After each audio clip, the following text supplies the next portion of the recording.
Hello and welcome to a journey of clarity, a personal exploration of getting in tune with yourself and in tune with others with your host, Dr. Natanael Costea. This is a journey of emotional and spiritual awareness, of discovery what life truly means, and a clear shift from an ego-driven world to a meaning-driven world. I believe we can become more in tune with our thoughts, our emotions, and our spirituality. And as we do that, we will make better decisions, have deeper connections, more fulfillment, and even more joy. This is a bit of clarity. Well, good day. Nathaniel here with another episode of A Bit of Clarity. Today, I want to go deep into something that is very important to us, something that we must have every single day, something that will keep us getting up in the morning and keep us going during the day, something that you and I reflect on and think about most of the time. And look, if you get this today, your days will change forever from now on. My goal is to enable a shift to take place in your life from this moment onwards. In fact, from any and every teaching that I bring, I want you to shift something in your life, something that will take you to a higher ground. I want you to become better at what you do.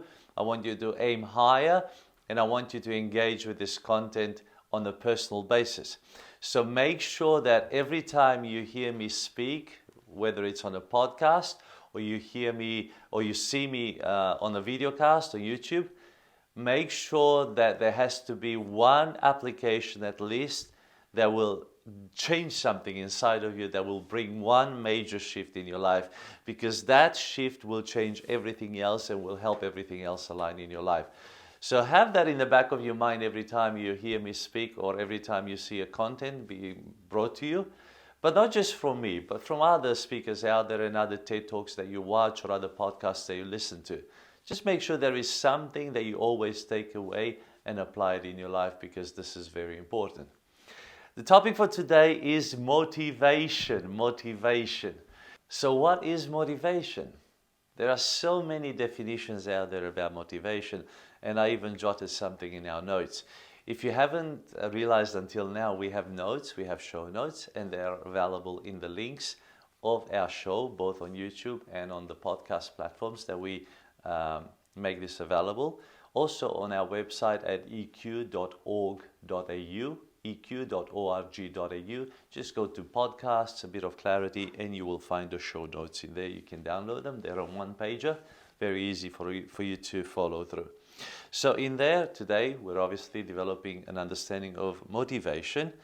And motivation, simply put, I like to simplify things because there are very many complex definitions out there, but this is a very simple definition.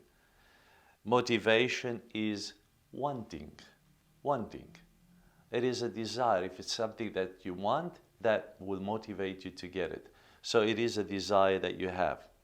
So what determines then what we want? So if motivation is wanting, what determines that motivation? What determines what we want? And this is a good question to ask. Why do you want that thing that you want? What is the driving force behind that desire? A lot of the times we don't actually think about it, or we find excuses, or we find reasons that are maybe egocentric, or they are suitable for us in that moment, but we don't always get real with ourselves in the situation. It is very important for us to discover the motivation behind the attitude, or behind the desire, or behind the want. In fact, it is the motivation behind the motivation, if you get what I'm saying here. It is widely accepted that our wanting can be either a trait, which is a recurring or pattern, something that we want to do all the time, so that we don't even realize that, let's say, I want a cup of coffee.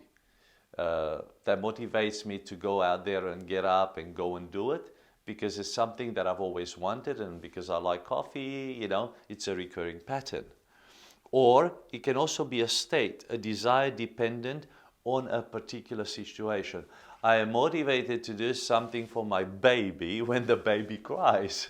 It's a state, and I've got to do something about it. So that motivates me. Or if I'm feeling really happy, I'm motivated to do something more. I'm in a good mood, so I'm motivated to make that phone call. Or I woke up early and I'm motivated, I feel well, I'm fully awake, I'm fully alert, and I'm ready to learn something today because of a state, okay? The latest research in the field of motivation has identified 4 different drivers which may influence what we desire.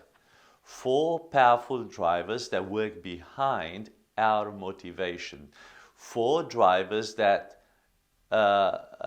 trigger us or drive us, not just trigger us, but go further. They drive us to carry on and remain motivated along the path. The first one there is the sensual, where we engage our senses to be motivated to do something. And we have a passion, we have lusts, we have all sorts of things that trigger our motivation to move in that sense. There are also desires that really are inside of us. Let's say if we are hungry, that desire, it is a sensual desire. And we feel motivated to do something about it because we have that desire in us. If we are thirsty, the same thing. If we need intimacy, again, that will be triggered in us. And that motivates us to get us going into that direction. Then we have a material need or material driver that works in us to motivate us. For example, if we want to earn more money or to achieve something in our career, we are motivated by that desire to get up and work at it, to invest, to pour our life into it, to get up in the morning, even if we don't feel like it, and make that phone call and make that drive and get working and save that money, or fix that problem, or engage in that space, whatever it may be. We do that because there's a material motivation behind it. There is material, tangible stimulation behind it. So that gets us triggered and gets us going into that direction because there are material benefits. Another trigger or another driver in our motivation is the emotional bank of ours. We are motivated by things that affect our emotions. This can work, with negative emotions and with positive emotions. If we have a painful emotion or an emotion that hurts us, that motivates us to do something about it. So let's say if I feel hurt by somebody, that emotional state will motivate me to do something about that. Either I speak to somebody about it, or maybe I speak to that person about it because I felt hurt by it, or maybe I just choose to forgive that person. But I am motivated to forgive that person because of the hurt, of the emotional hurt. If on the other hand, I'm feeling really happy and I'm joyful and I feel like, I can run 20 kilometers today because I feel really well, that emotional state, that emotional hype is working inside of me to motivate me to carry on, or to be full of gratitude. Because I feel full of gratitude, that emotion of gratitude enables me to call somebody and just be nice to them and listen to them and lift their spirit up because of that emotional state that I am experiencing. So these drivers that work behind us are very important. And when we acknowledge these and when we see these and we have an awareness of these, then we can channel these in the direction that we want them to go. And the last one there is a spiritual driver. Now again, most of us have a spiritual awareness and we engage with our spiritual life, with the divinity. For me as a Christian, spirituality is very important for me. So it is a major driver of my morality. It is a major driver of my ethic. It is a major driver of my love for other people. It is a major driver even for this because I know that I bring spiritual intelligence and awareness to people. So having that spiritual driver inside of me is healthy for me because I can channel that into motivation to help me and motivate me to help others in need, to bring sound teaching, and to care for those people that are around me, which is very, very good. So look at these 4 drivers for you and ask yourself this question.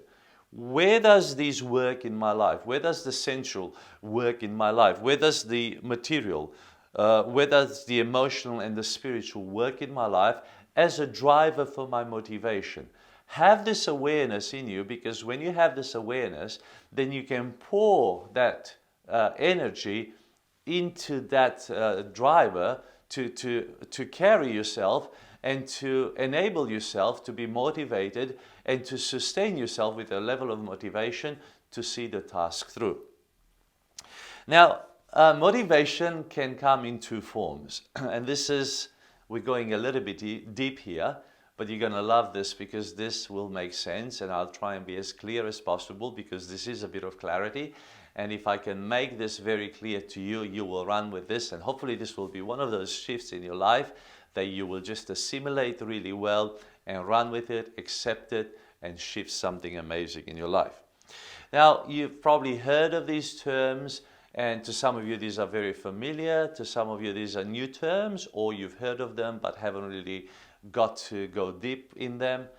I'll simplify it, and I just hope that it lands really well with you. So when it comes to motivation, motivation comes in 2 major ways. Intrinsic motivation, intrinsic from the interior, intrinsic within us, and extrinsic motivation, which is from the outside. It is an outside influencer or motivator in our life. Intrinsic and extrinsic motivation. Now, the intrinsic motivation in our notes there, this intrinsic motivation refers to doing an activity for its inherent satisfactions rather than for some separable consequences. An individual is intrinsically motivated to do something when she or he likes what they are doing. So when a person loves what they are doing, for example, an artist, they love to paint. They are painting for the pure pleasure of painting. They're not motivated by anything else but by the love of painting. So they do that because they like what they're doing. They are motivated internally and passionate about what they're doing, and this is an intrinsic motivation. Somebody can do sport for the love of the sport, for the love of just being out there and enjoying nature and breathing that cold air in the morning, or, just for the experience of itself, not so much for any other benefit or side benefit that they get from that, but just for that love of sport, for that love of being in nature, for that love of, feeling alive while doing the sport. This is intrinsic motivation, and this is a very, very healthy motivation to have. If you can tap into this intrinsic motivation, you are able to learn to love almost everything that you do, and then apply this intrinsic motivation, because then you will not need any props or any other influences in your life. Everything is within you, and you're applying this amazing, amazing power that is available in you. Extrinsic motivation, on the other hand, is a construct that pertains whenever an activity is done in order to attain some separable outcome. The person is motivated by an external factor or separate desire. Coming back to the painter, to the artist. So somebody that is a natural artist will paint for the love of painting. Others will paint for the business benefits of painting. They are extrinsically motivated in the sense they say, I'm going to paint this and I'm going to sell it and I will get that much money for it. And that is the motivator for me. The motivator for me is the fact that somebody will pay money for this. Another extrinsic motivation could be the fact that they want to become popular, or they want to be part of a gallery or a show. So they will do that painting for that purpose, to appeal to the public. It's not about their love of painting, even though they may be or may not be, but it's an extrinsic motivation. I want to show the world what I can do, or I want to earn money out of this, or I want to make it for that day, and I pour my energy into this for that external motivation. So it's not about because I enjoy this and I do this for the love of it. It is for the external benefits or other benefits, or many other benefits, but not necessarily my own personal love for that task. When it comes to sport, for example, we were talking about sport just a few moments ago. Somebody can enjoy sport with intrinsic motivation and be out there and enjoy it just for the love of it, and run, or let's say cycle, just for the fact that they can feel the cold air on their face, they can be in tune with themselves, they can breathe deep, and just love the experience of running or cycling. Somebody else may do running or cycling for other benefits. They are extrinsically motivated. Some of these benefits could be that they lose weight. That's an extrinsic motivation. That's not an intrinsic motivation. That is an external benefit. Yes, the person who is intrinsically motivated will also benefit from losing weight, but that's not the primary driver. The primary driver for them is the love of doing that sport. But for the second person who is extrinsically motivated, the driver is to lose weight. So it may be a little bit of a drag for them, but they'll get up in the morning and they'll start jogging because they want to lose that weight. That is the benefit that they're looking for. It's an extrinsic motivation. Another side motivation for that could be the fact that they want to become fitter so they can run into a race, for example.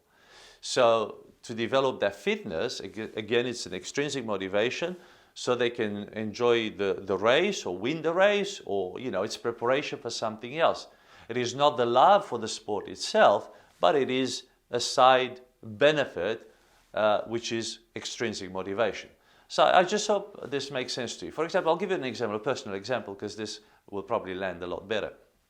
So a few years ago, I decided to jog to work. I was working for a not-for-profit organization, quite a large organization, and my office was about 10 kilometers away from my house. Now, that's quite some distance. It's 10 kilometers is not that close. And I thought, I really want to try and jog to work. Now, my fitness level wasn't fantastic, but I thought to myself, I'll just go for it, right? So I left home, and I had a mini backpack with some water in there and the little bits of pieces that I needed for the day. And I started running, jogging. And I was hoping that every traffic light would be red because, it gave me an opportunity to rest. And then the first hill came about 1.5 kilometers, 2 kilometers from my house. There's a quite steep hill that I would have to run on and climb on. And I thought to myself, now this is too hard, I don't have the fitness. So I didn't quite run, I mainly walked up that hill because my physical condition wasn't that great. Then, at every turn, at every opportunity, I looked for possibilities of resting or catching my breath.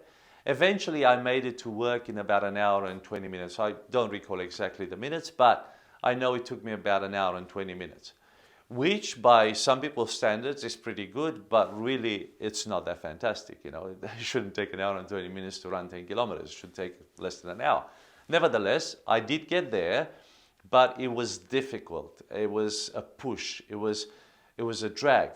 The motivation was extrinsic. It wasn't intrinsic. It was extrinsic. It was an outside influence on me. I wanted, to get better fitness. I wanted to see if I can do it. I wanted to lose a bit of weight.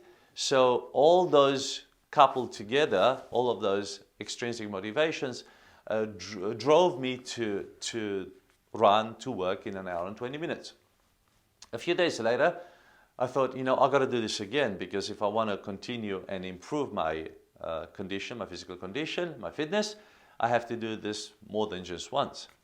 And then I remembered and I thought, hang on, Natanael, you are teaching intrinsic motivation and you're not applying it in your life. So why don't you apply this intrinsic motivation to your jogging? So then I thought, okay, what I have to do now is not think about any external or other benefits that come from this result, but purely think of how good jogging is for me and enjoy the actual run and begin to like the run and even love that run. So what it would be like for me to run, loving running, loving the experience, loving the freshness of the air, loving the, what I see along the path, and just enjoying the experience. And even if it's difficult, and even if it's out of breath, to say to myself, this is working. I love this because this is working. Rather than saying, oh, this is such a drag and I need a rest, I say, okay, this is pressing a little bit on my fitness. That means this is working. Let's keep going. So I geared up with all the love that I could and the likeness that I could, and I channeled my driver into the intrinsic motivation. So I ran with intrinsic motivation. A few days before, I ran with extrinsic motivation, with the second benefits and other benefits external to the run. But this time, it was going to come from within me, a desire to run out of the love of running. So I began the run.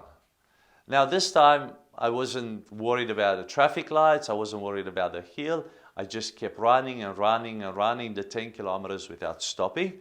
Loving every moment of it, loving taking the breathing in, loving trying to hear the birds, the sun, see the sun, feel the cool, feel the freshness, and just enjoying the experience and just balming and enjoying the beautiful ability to run, the gratitude that I have that I can run, that I can do this, that I get to do this. And, I ended up at the office. And when I looked at the time, it only took just over an hour. I think it was an hour and 5 minutes or something, but I don't remember exactly the time. But what I know is that it took 15 minutes less time to run with intrinsic motivation than it did with extrinsic motivation. So when the attitude was to better myself for the whole benefit of running and like the running and love the running, it changed my performance to that task. So rather than taking me an hour and 15 and 20 minutes, it only took me just over an hour, cutting a big proportion of that time, but 15 minutes, which is just amazing. That is just shifting something inside of me and saying, I love running, I love this process, and it's not just about the outcome, but it is more about the enjoyment of running. Imagine if we could channel this intrinsic motivation in our lives. Imagine if we shift from extrinsic motivation and things that are outside us to motivate us and begin to love what we do and do what we love, and then do it really well with intrinsic motivation. If you get this, things will change majorly in your life. So just make sure that you make sense of intrinsic and extrinsic motivation, and then ask yourself, what must I love to do? How can I change by being driven by an internal, authentic, loving, immersed in gratitude attitude that I can do the tasks that I need to every single day? If you're able to do that, there's a major shift coming your way. Motivation matters, I wrote there in the next little section. Motivational state affects performance. So depending on how motivated you are, that's how you will perform. Sometimes when we just don't want to do anything, or you sit there and rather than doing what you have to do, you just either browse through, the net, YouTube videos, social media, etc. And you know that this procrastination doesn't help you. Imagine if you're able to channel your motivation in an intrinsic way to be able to do those things that are important to you. Your performance will skyrocket immediately. And I've given you a hack here as well. The will to attain mastery is more efficient for performance than an actual performance goal. So rather than saying, I want to run 10 kilometers in an hour, and having that goal set up for you and that being that motivation for you, by the way, that's extrinsic because that is driven by that goal. why don't you say to yourself, I want to be the best in my ability, in my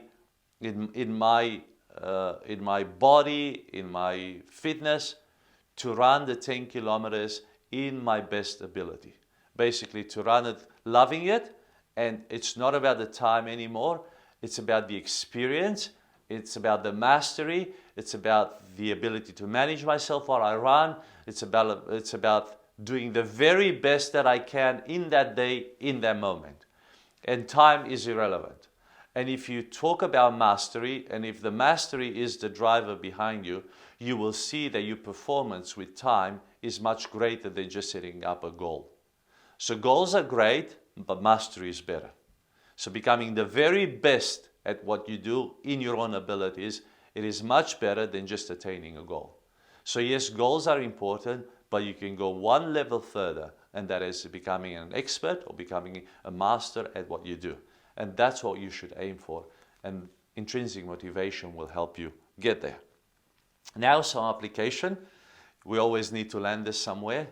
Think about in your life and identify an area where you can shift from extrinsic motivation, motivated by outside influences, to intrinsic motivation.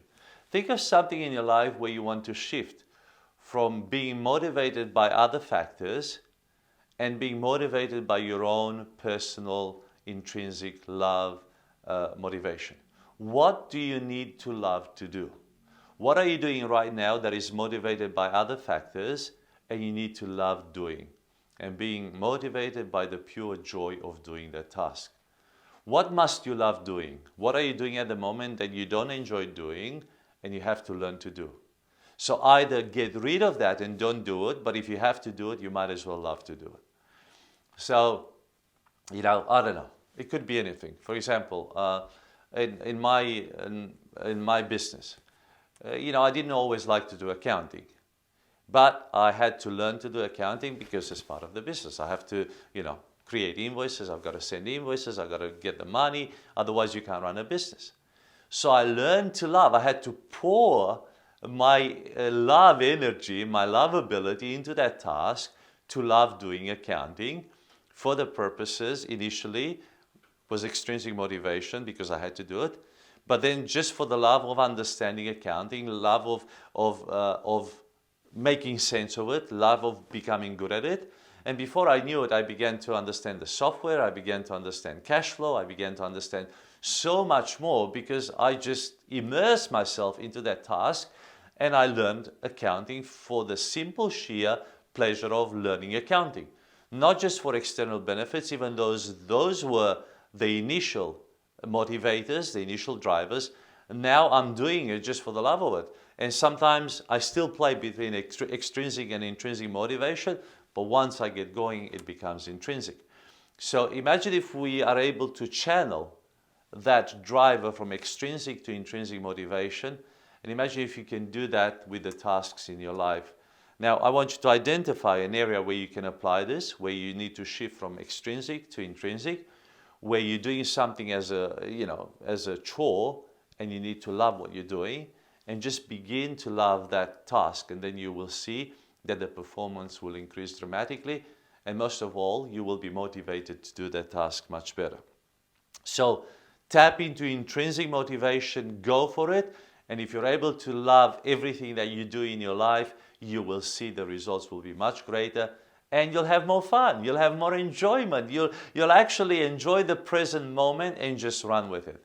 Your life won't be pressed. Your life won't be, can't wait for 5 o'clock or can't wait for 3 o'clock or I can't wait for the weekend.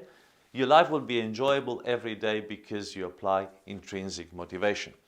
I really hope this has landed with you and you're able to make these shifts in your life and you're able to channel your motivation in the right direction with intrinsic motivation.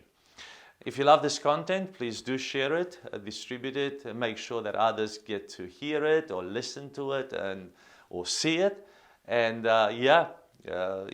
rate this on Apple Podcasts, on Google Podcasts, write us some feedback, and just spread the good news because this is available freely and you can enjoy this content anytime. Do download the show notes. write us a line, give us some feedback, give us some star rating, hopefully 5 stars, and just enjoy this content. And we'll see you again soon. This is Natanael. I'm Dr. Natanael Costea, and I thank you so much for joining me on this journey of clarity through emotional and spiritual awareness. If you feel blessed by this presentation, please subscribe, rate, comment, and share it wherever you're enjoying it. And until next time, this was a bit of clarity.